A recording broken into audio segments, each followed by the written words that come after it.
I think the easiest way is I keep one with me and they pass it around between them.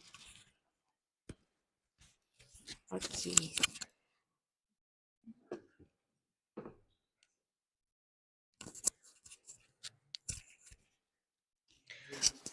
This one is out of battery.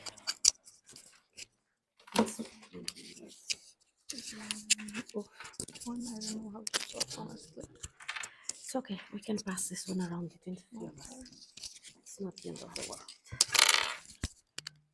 Okay, perfect.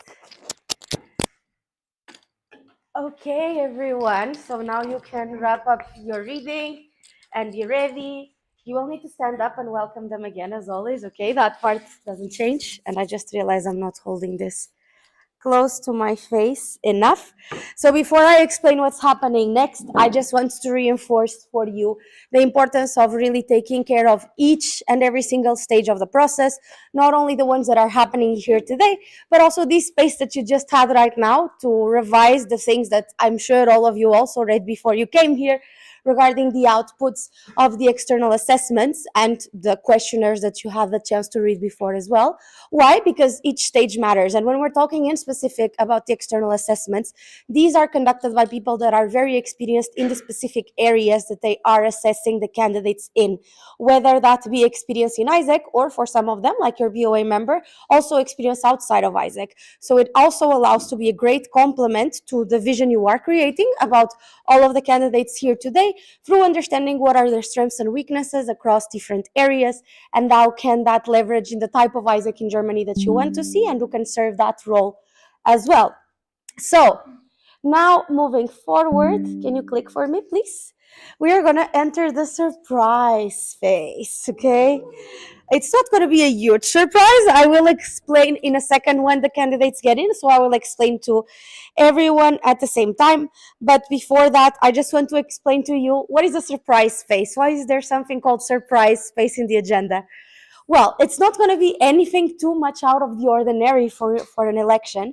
The reason why we call it a surprise space is to also assess how do the candidates react and act in moments of stress, in moments of pressure, where they couldn't necessarily prepare for a specific topic or a specific type of environment, but they need to think more on the fly. So also to understand how do they react to situations that they cannot predict and how do they adapt to a context such as that.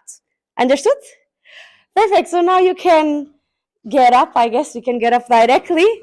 And Leo will over there let the candidates in. So let's give a huge round of applause for Yana and Simon!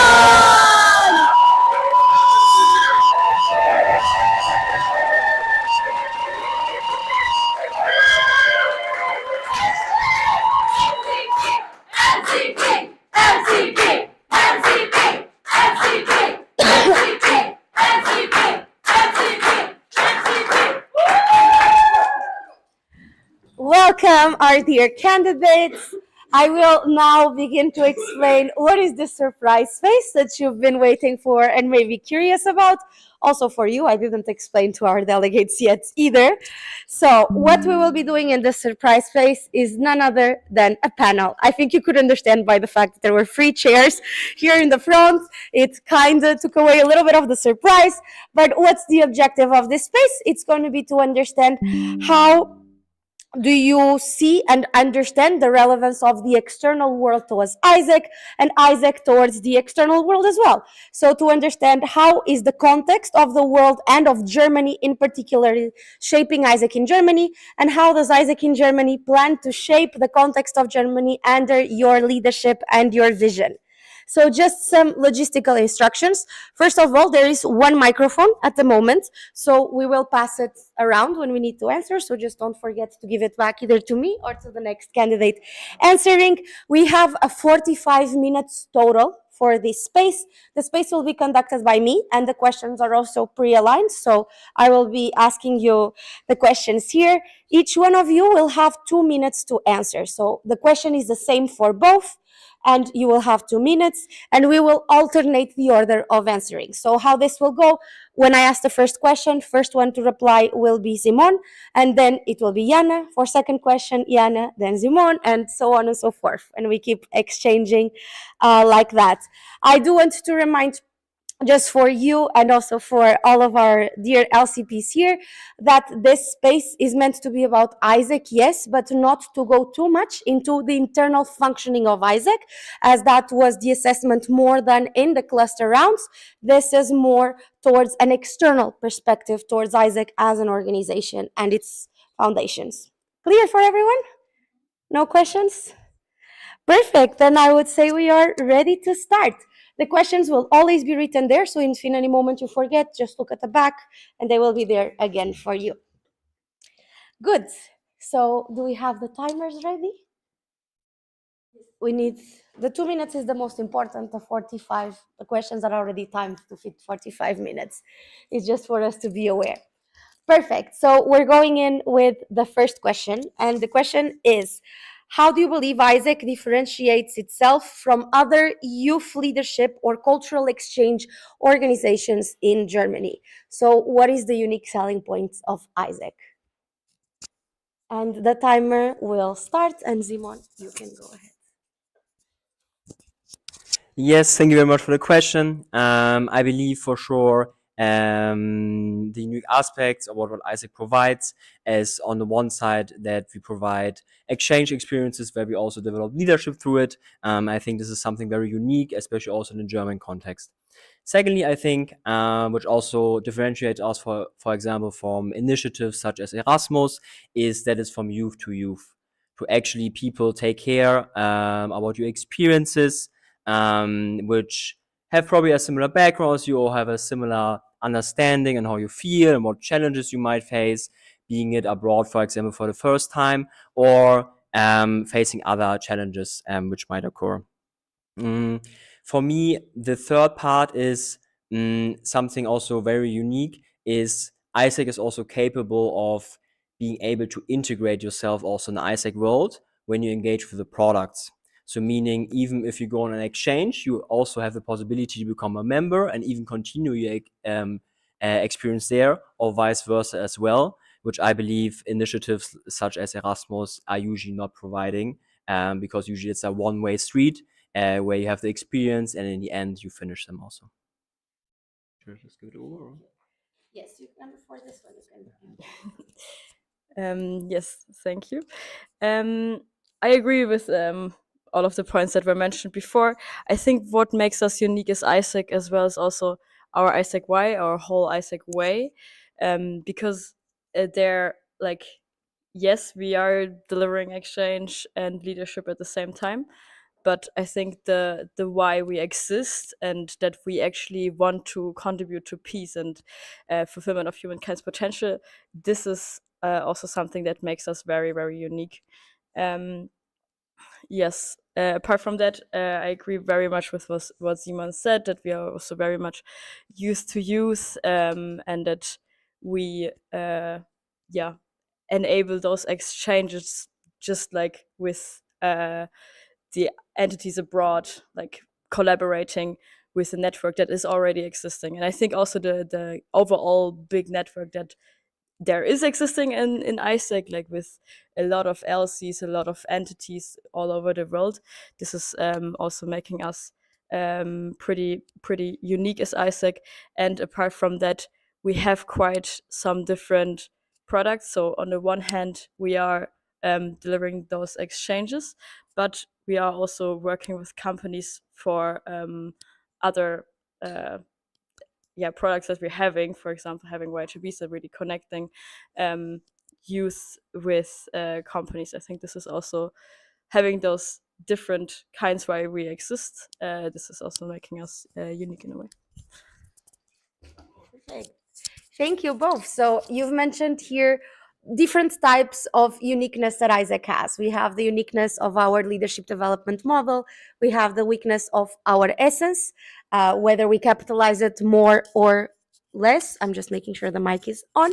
And at the same time, the uniqueness of our portfolio, right? So AIESEC ends up being unique in itself.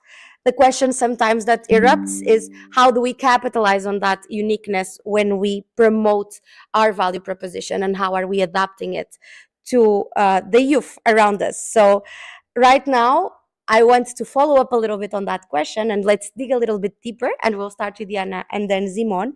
And I want to understand from all the aspects of AIESEC's value proposition, that there's a lot that we can focus on.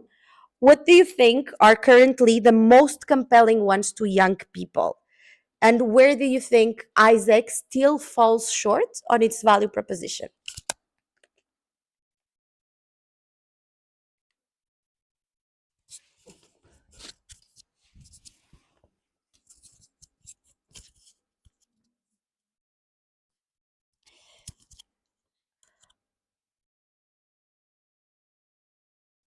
I think the one that is actually quite like what people and young people resonate to is a lot this exchange part. I mean, we are delivering exchanges, and there in the German youth there is this trend of like going abroad and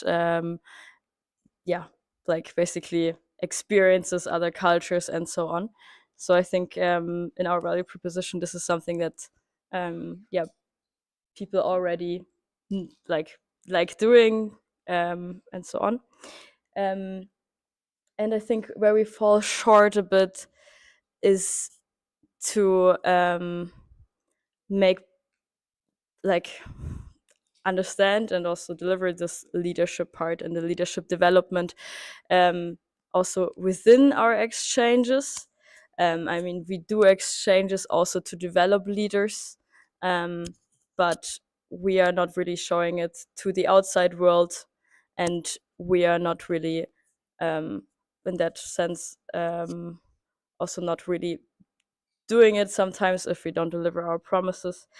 And also, like, our AIESEC why is also not really shown to the outside world, and also why we exist as an organization. And I think, like, if this is more the case, then we would not necessarily fall short, because I think this is, as I said before, this is making us very unique as AIESEC. So just quick follow-up to understand, in this case, you wouldn't say it's necessarily any part of our value proposition that does not connect to youth. It's more the way that we are selling it or what we are capitalizing that may not be as much as we should. Yes, I think the value proposition that we have is very much also what a lot of young people can resonate to. I think, yeah, it's more not shown, even though with the current context that we have in Germany, with like rise of young people also having more like I want to say right-wing mindset, and like more in a closed mindset way. In that sense, like this opening up to other people, being open, and what we have in AIESEC is also not necessarily resonating to all of the young people in a Germany context. But I think this makes us actually being more needed in Germany as a country. Go ahead. Yes, thank you very much. What I believe, what is most compelling to young people these days, I believe the majority of young people which lives in this country is for sure also Gen Z. And what I believe also, what also Gen Z characterizes, is mainly that they really value that behind something there's a purpose. For example, what the vision of the organization is, or what the product is standing for. And I believe this is also very attracting to young people. I also believe that young people would also really like to have the possibility to take responsibility over. But at the same time, where AIESEC, I believe, also falls short in this sense is how we can really make it attractive for them, because I have the feeling they would like to take on this responsibility, but there's no real clarity where you can do this. And I think AIESEC provides a unique platform in this way. When we look at our essence, which in my opinion is also very compelling, and when we look at the purpose of the organization towards young people, I believe we also fall short in terms of really also using it as a valid proposition and not something which we always talk about in an essence session on a national conference, but we actually also bring it to an info booth, or we also actually bring it more to the external world and making it also part of the conversation. For me, the aspect youth for youth is compelling to young people, in my opinion, dependent on their background. I believe young people in this country who have more international background, I believe, more engaged into doing this aspect youth for youth compared to people who were natively raised here. So that's why I believe AIESEC also needs to, for sure, also needs to understand how they can also reach, let's say, different target personas, also being an organization that highly values being youth for youth. So I will ask just a very quick follow-up question to that. So in this case, you would say the value proposition, the compelledness, let's say, of a value proposition depends on the type of youth we're reaching out to, and not necessarily to all of the youth in Germany as a whole, what you would prioritize. Not in all elements. I believe for essence, I believe it's a very united for the leadership development. I believe as well through a change. But I believe the aspect of being a young person in a country and doing voluntarily work for other people is, I think, more not attractive, but comes more attractive, I think, I believe, with people with international background compared to people who were born and raised in Germany. Okay, thank you. So we will go a little bit into this last deep dive on the value proposition of AIESEC. One of the things that also both of you brought up in your platforms is the need to connect with Generation Z, and how does AIESEC adapt its communication and its attraction to make sure that we not only have a strong value proposition to them, but we communicate and make them understand that value proposition. So how do you believe that AIESEC should be communicating its value proposition in a way that really resonates with the preferences and expectations of Generation Z? And Simon, you'll be first this time.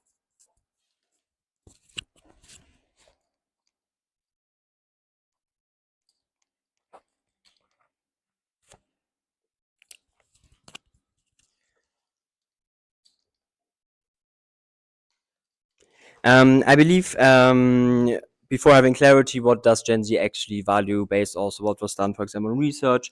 One thing I already mentioned is for sure having a specific purpose behind what you're doing, but I believe also Gen Z highly values flexibility also, being it in the workplace or being it in their general life, being accessible to join online or offline, depending on what the current, let's call it, life situation is. I also believe that Gen Z is also more vocal when it comes to societal challenges, especially also through social media, because it also gives a platform where you can also raise your voice regarding these issues, which become also more present. What I believe, how can AIESEC communicate its value proposition in a way that resonates with Gen Z's preference, expectations? I think first of all, we really need to be aware what are actually Gen Z's preference and expectations, and really also making sure on how we also engage with young people or with people we would like to reach, in order that we also really understand, okay, they would like to have purposeful environment, but what purpose can we offer? They would like to have flexibility, what flexibility can we offer? But at the end also, what are the societal challenges also AIESEC would like also to stand for or is also against? And I think these are also things we also need to talk about very externally. Yes, thank you so much. Yes, I think mainly like adding up to what Simon said, because I think he explained very well what Gen Z wants to see. Like Gen Z is very purpose driven, and they or we, I'm also part of the Gen Z. We want to know that there is a purpose behind the things we are doing, and I think if we need to kind of also clarify this in our marketing actions that we're doing, not only in recruitment. I said it today a lot that I want to include it in the recruitment, but also in our overall marketing actions when it comes to OGX marketing, and when it comes to flexibility, I think this is, yeah, as said, also quite important for the Gen Z. So I think we need to show to the outside world how we're keeping up with times, to current times, also when it comes to like technology and this kind of things. Because I mean, the Gen Z also wants to have a lot of things like automated if they can be automated and so on.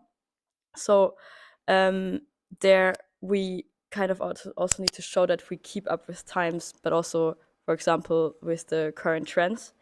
Coming to trends generally, I mean, there are global topics that are very, very visible and very, very known.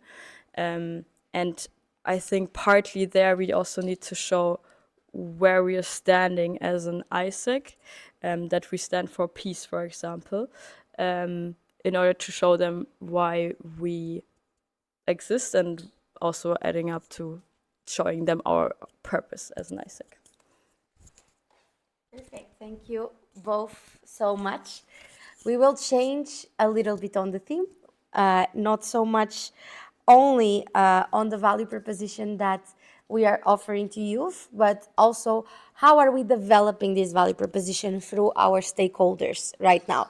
So right now I would like us to talk a little bit about our alumni community and the alumni community of AIESEC in Germany, or globally as you wish to see it in your own answer. But how do you believe AIESEC can engage with this community and incorporate its feedbacks and experiences to continually refine our value proposition to the various stakeholders that we interact with? And this will be for Jana first this time. Thank you.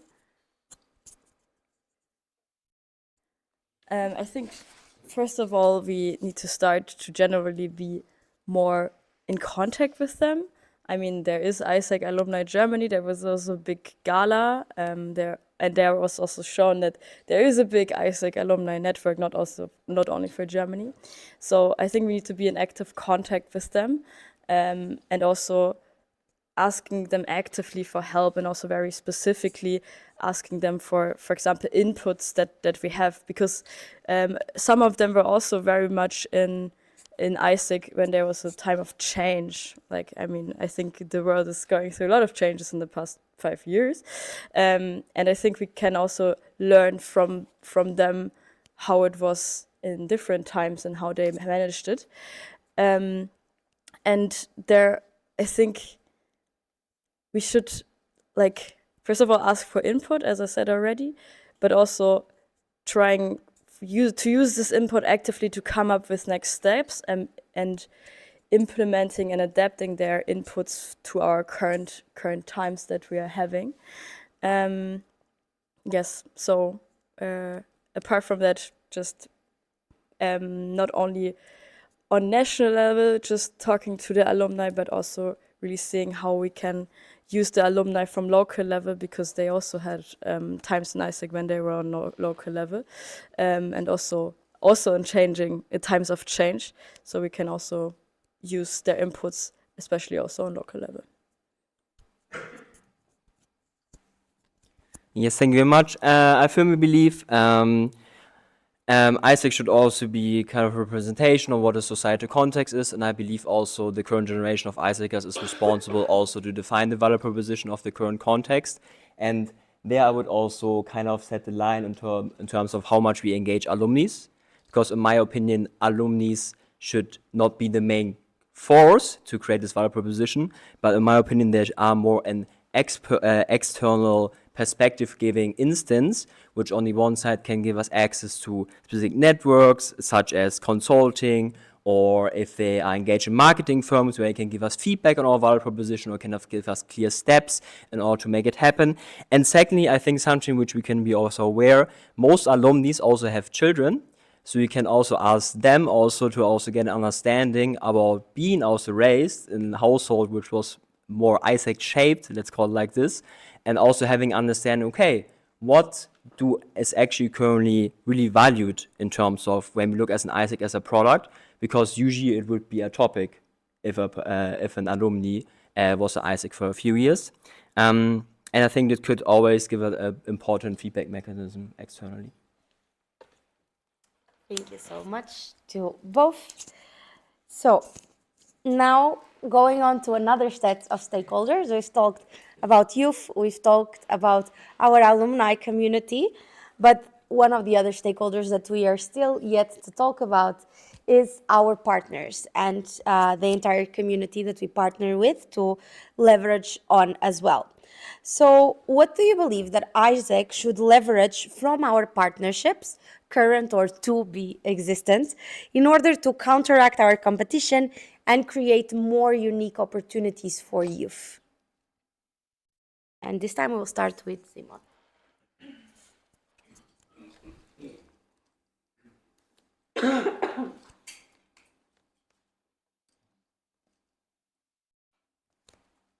Yes, I believe for sure partners should have a more, let's say, active responsibility role when we look at how to contact our competition. Some things which come up to my mind to create this unique, or how we should leverage them, is first of all, I believe also using their functional or market expertise, being it in their firms, because usually they have resources or access to resources which we don't have available, which are market trends, which are surveys, or even contacts who could also support us in this way. I think secondly, for sure also really displaying our branding in terms of also what values we have in common with them, why they also became our partners, being it through online channel, but I believe also through local collaboration, being it, for example, going together on a career fair, like something which we've done with Zoho, where we had a partner, we have people who were from AIESEC, and in the end, they were spreading, let's call it, the brand awareness from Zoho, while also the AIESECers got also benefit from it. And I believe such initiatives like this, we should for sure leverage more.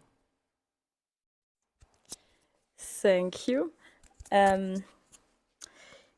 Yes, when it comes to leveraging from our partnerships, I think, yeah, like companies know the economy quite well most of the times, and we also need to know our the economy that we are in quite well, especially in Germany, because I mean we also want to have partnerships when it comes to IGT, for example.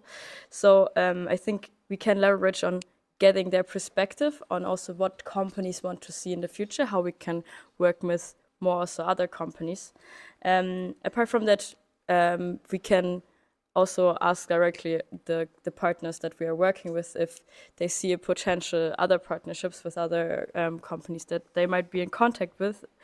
And in order to create unique opportunities for youth, I think we need to actively talk with them and also see what is the product that fits to them the both or the most, or how we can create a very, very new not necessarily product, but initiative with them, so that we can also make our partnerships better with them for the future. So we should also get to know their needs as a company or as a general partner that we are having, and really trying to find a way how we can make the different needs that we have as AIESEC, but also that they have as a company, work together. Thank you. That's great. I believe there may be a possibility that this microphone will run out of battery. Just letting our technical team know here on the side. So we will continue still on this. Perfect. Thank you so much. On this theme of partnerships. But now I want you to think from how AIESEC is attracting its partners. One of the things that you are aware, as all of us have been living through it, is that since COVID, markets have become somewhat unstable. And we see that this is a trend that's everywhere, that several different fields of companies are starting to have layoffs. Hiring processes are a bit more intricate than they used to be. And even youth unemployment is starting to rise in several different countries across Europe.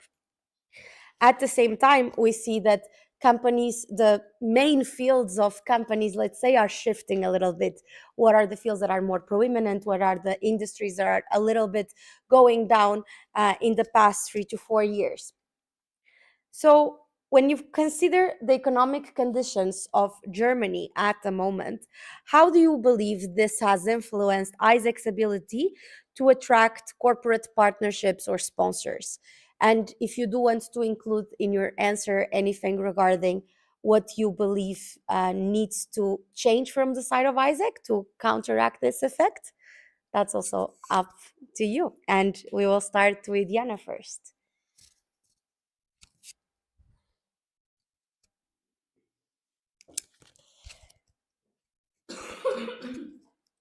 Yes.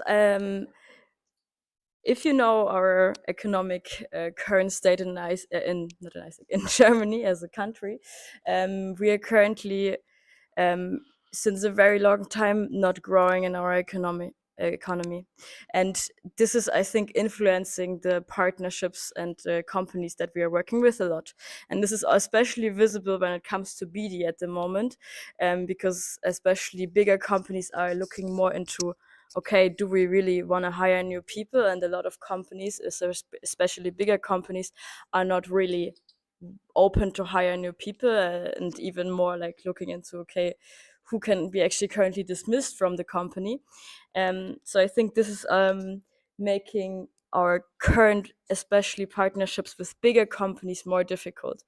What we can do more in the future, I think, is to really focusing on like smaller companies and startups that are, for example, rising because they are keeping up with time and are more in the technology field or more in the AI field, so that we build their mainly partnerships, maybe first of all like from local IDGA, but then also once they are growing, working more together with them on a BD level, on a national level.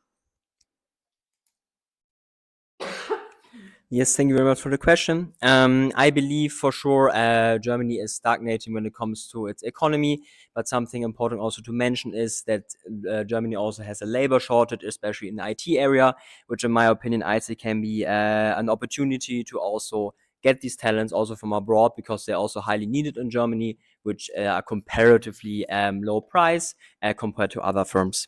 And I also agree with what Jana mentioned, that I believe you should also focus more on startups or more on small and mid-sized companies.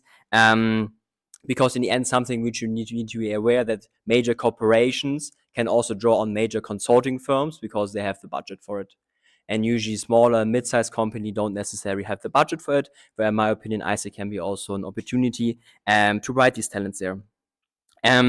Something which we can also provide is that in the end, when we also look what talents also AIESEC can provide from membership perspective is also usually something which we offer is that we have young talents who are, for example, solution oriented or very adaptable, or they can overcome challenges, or they have intercultural competences, which is very important for our company these days, because in the end, the workforce also shifts very to a more, let's call it, project-based model. So you don't work in the same place for 20 years, but you will also change very quickly your position or your new area, where in the end, it's not necessarily about, okay, what are you capable of, but more like what behaviors can you show when you go into a new position, being it in a leadership position or in another area, in order to also learn the things, similar how we also do transition in AIESEC these days. Thank you. So we started this panel talking about what is unique about AIESEC and how do we differentiate ourselves from our competitors. Now we will go back to talking a little bit about our competitors, but now thinking more on the similarity side, and especially what are the learnings that we can take from them, and how can AIESEC not just take good case practices from within, but actually from outside as well. So the question I have for you is, what lessons do you think AIESEC can learn from our direct competitors who are excelling in areas such as product sales, or any other area that you believe needs a reformulation within AIESEC that we can leverage from the external world and our direct competitors?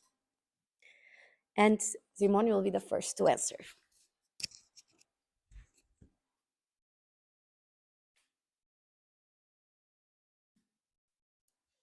Yes. What can AIESEC learn from its competitors? First of all, I believe when we look at the aspect of having an intercultural environment, I believe ESN, which is not as much present in Germany, but I know also in a lot of countries in Europe, what they are basically doing, they are network mainly from which draw international students, which start in university. And I think something which you can learn from them, how they use orientation weeks, especially in the beginning, to not only attract, but also make sure that they can also integrate them in their, let's call it, ecosystem. Secondly, I believe EST is for sure also an initiative is also very present in, let's say, major student cities. And I think what we can learn from them is, at least what I currently perceive from them, is that they have a specific degree of professionalism, so that you can also trust, get a brand behind it, and what you would like to go on an internship as an example. Lastly, bonding, their main operations, let's call it, is to organize career fairs, and they basically do a youth to business forum, but they do it like we would do exchange. So I think we can learn a lot from them, how they acquire companies, how they keep their accounts, but also how they actually also get externals to the events, because in the end, this is also in their concept, at least, what the company is paying for. Thank you so much. Yes. Okay, I will start with bonding as well. I agree very much with Simon. We can very much work how to be professional and how to actively work with companies, because they have a lot of experience there, and also I think from their career fairs we can also take some GCPs for our Y2Bs, for example, or our also local events that we can have, or in this case, I mean mainly regional conferences with partners on them. Then there, from the Erasmus network, and I don't mean Erasmus itself, but really from the Erasmus student group, I think like they're very engaged. They're doing a lot of things together, and people, at least the people I met, were very, very, like also very much into the exchange and also exchange within each other. Like they had a culture in which they talked a lot and so on. I think this is also something that we can definitely learn from them. And then which is also kind of a competitor when you see it from an IGT perspective. HR consultancies, they are basically doing a bit what we are doing, just not with international talents and not with young talents. So I think for them, we can also learn how we can approach new companies, how we can actually sell IGTA, but also how to do some kind of or help with the selection process that we are having for our EPs. Yes. Apart from that, I agree with the points that Simon mentioned. Perfect. Before I move to the last question, I have a follow-up to both of you. One thing that in both of your answers and the examples you were giving of other companies or competitors is, if you notice, there are very different types of corporations or organizations. We go from, in the same example, talking about a student organization and a company at the same time, or a student organization that focuses more on business. And all of them are relevant to AIESEC because AIESEC ends up being quite broad in the type of services that we offer, and sometimes even in our own value proposition. And the question that sometimes leaves us a bit hanging is, how do we differentiate in AIESEC our direct and our indirect impact? How do we differentiate our main value proposition with all of the different types of activities and opportunities that AIESEC creates? So in this train of thought, I would like to understand, how do you see AIESEC communicating with so many different stakeholders, a value proposition that is broad enough to allow us to continue having a wide spectrum of activities without losing sight of our core of activities? And what do you consider this core to be in your perception?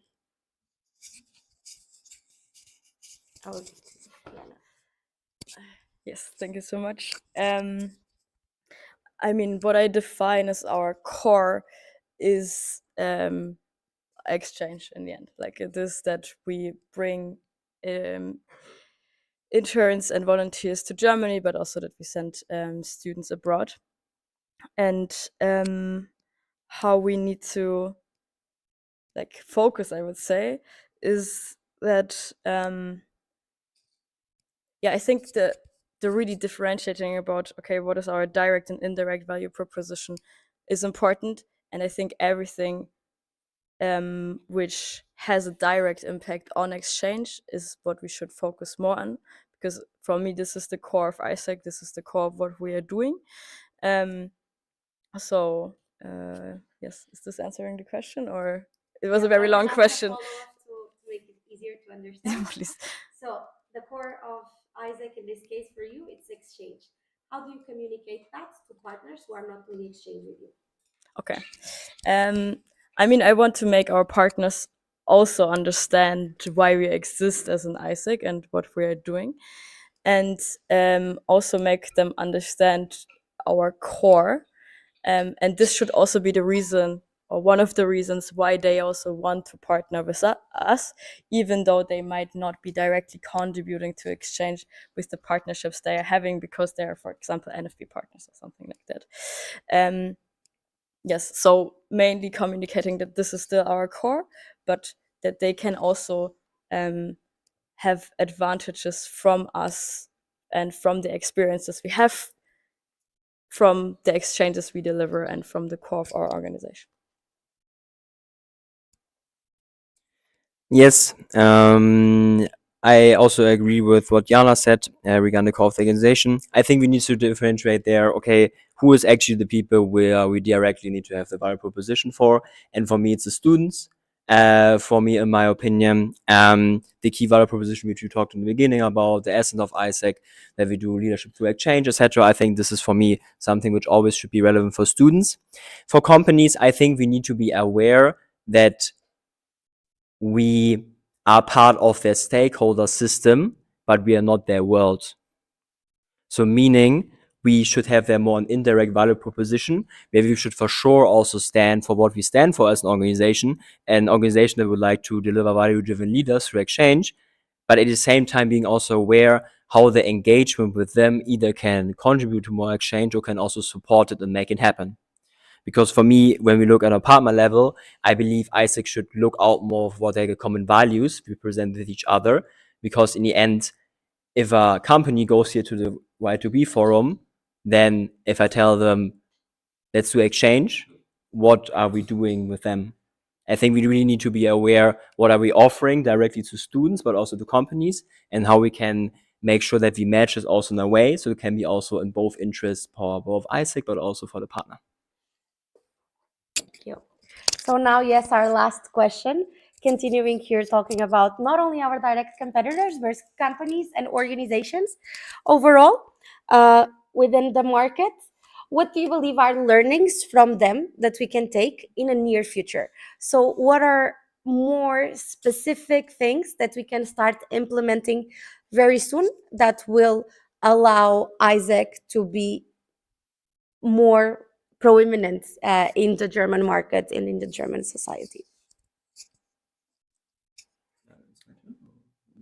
Yes, it's your turn.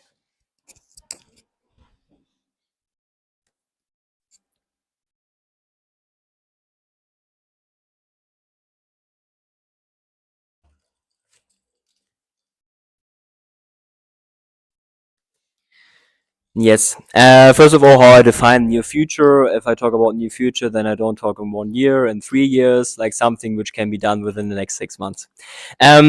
So what I believe we can learn for sure. First thing, I think from ESN, I think for sure every one of us has access to an orientation week, and every one of us can contact the ASTA or the responsible person for this process and go for the next recruitment to the orientation week.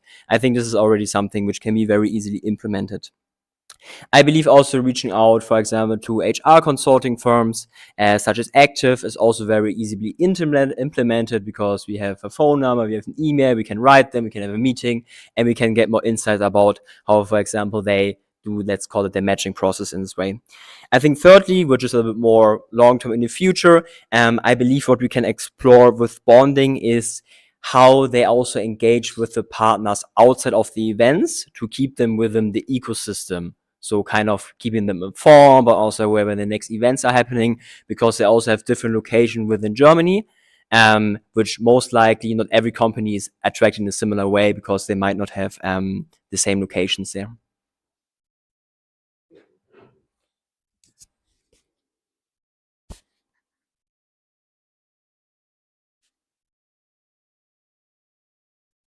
Yes, I agree with the last part. But mainly more on a learning from big companies that how they deal with having multiple locations. Apart from that, what we can learn also from actually one of our current partners that we're having already, which is not necessarily a competitor. Nevertheless, I think we can learn from them how to automate and use AI more for the things we are doing. Also, this is, I think, very important to keep up with time, keep up with technology and so on. Yes, implementing at least some first steps in the next year. Yes. Then when it comes to competitors, as I said before, we have as competitors also HR consultancies, which are also bringing basically also HR to companies. What I think we can learn from them is actually how to do the sales, how companies want to be approached, and really knowing the message that they want to receive, but also which sales channels to use exactly. And what I think we can also maybe learn from overall universities, I mean, they're also somehow organizations and companies, is who are the students of today and how to keep them engaged, but also how they are working with their students and how they engage them in the things they are doing. I think this can help us very much understanding what our future membership is, but also what our future exchange is.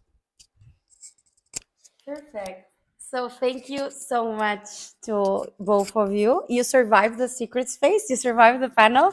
A big round of applause for our candidates.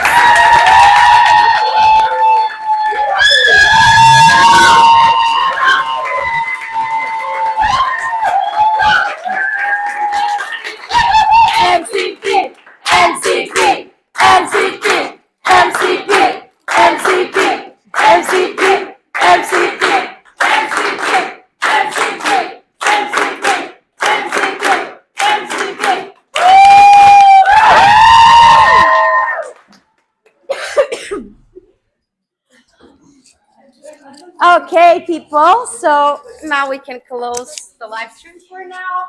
So we've reached the last step before the closing speeches. Okay. So the only thing left now is to hear the final words of our candidates to us and the final messages they have on why they are standing up to be the next leader of AIESEC in Germany. Before that, we will have a small break and then head to dinner. I just want to confirm.